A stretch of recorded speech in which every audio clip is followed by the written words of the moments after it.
personal life, apart from professional or task-based perspectives, I think personally also I've seen a lot of people actually uh, become very limited in their relationships with a certain person, their friends or their spouses or family members, because of some perspectives that they have, or I would say notions that they have, like kind of developed about the other person, and those comes through उसने मुझे ये बोल दिया, उसने मुझे वो बोल दिया, he said this to me like this, he said that to me like that, and it was not right, I am right, he's not right, she is right, I am not right. So those, I think, in a personal relationship, those perspectives really push us back in a relationship, be, be it with our friends or even with our spouses or even parents, I would say. I think there, having the perspective of the other person in that relationship is the most important thing in our life. And again, as you said, having a co-traveler who can give you that other practice, other perspective, who can give you that other perspective. I think that is one thing. If you have that, I think that's a blessing for you, because then in any of your relationship, you will be not taking that step back. You'll always be moving forward, because in our mind, I think we are always right. That's how I think human mind is set tuned, up and tuned, that my perspective is always right. He shouted, even if the other person would have just said something, in a stern way, not shouting, we would take it as shouting, and we would then say, okay, baat hi nahi karni.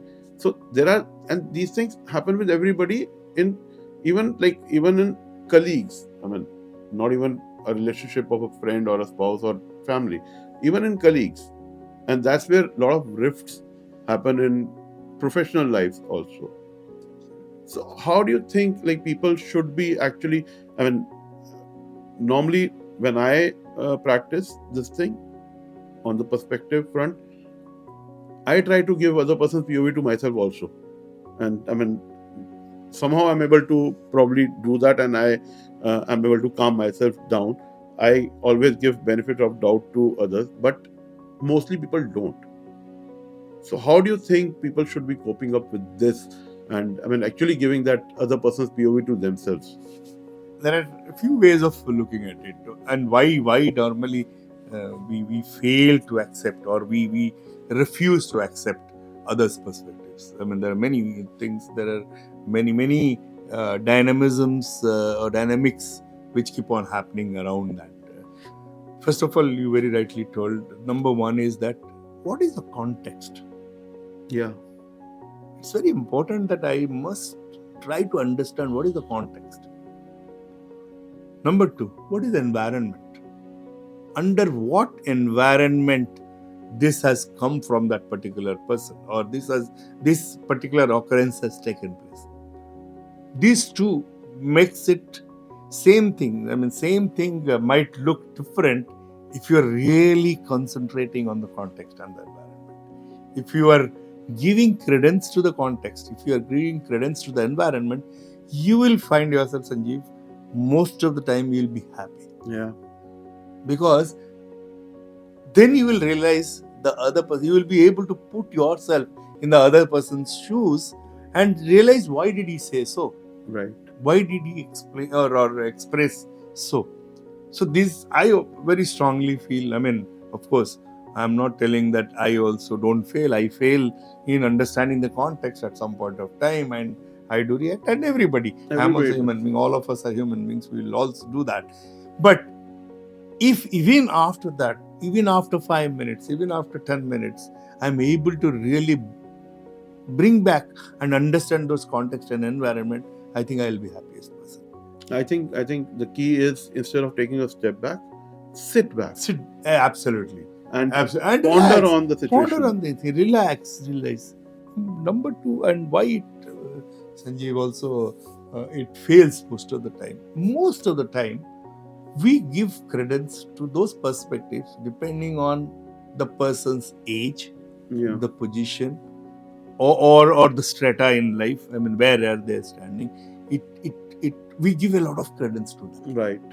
which is not true. I'll just quote a. I mean, I'm just remembering a Sanskrit shloka. I read it in school. I mean, I'll try to explain that. Yukti yuktang bacho grahyam baladapi sukadapi.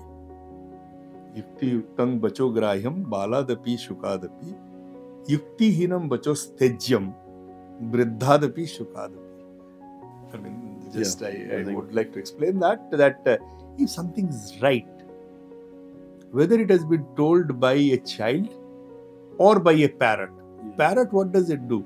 It just rotes whatever you tell them. It rotes and it gives you back. Mhm. So even if it is told by a child or by a parrot, please accept that. Yuktihinam bachastejam. But if it is not worth it, please forget about it. Please, I mean, don't accept it. Reject it. Even if it is told by an elderly person, Vruddhadapi, yeah, Shukadapi, same parrot, if it has told something, you have accepted. But if same parrot tells something which is not acceptable, which is to be rejected, it is not iktihinam, it is not base, it is not correct, please reject it. Mhm. So profound this statement. I mean, normally I always, in many occasions, I try to say this. This is so profound. Meaning thereby, same Sanjeev telling me the same thing. So whether if it is good, if it is acceptable, it is yuktam, if it is correct, if it is potential, it has its potential, I accept it. Same Sanjeev telling me something which is not right, which is not appropriate, which I just reject it. Yeah. Here, I am not giving credence to him. Right. I am giving credence to the material of that food for thought, that thoughts which has come in, I am giving credence to that. And this is what is extremely important in our life, in understanding the perspectives. Yeah. Give credence to the perspectives. Don't give credence to the person who is speaking. Many a time I reject it because, I don't love this person. Whatever he says is bad. Yeah. You have to take that man or the woman out of that perspective. It is a perspective which matters.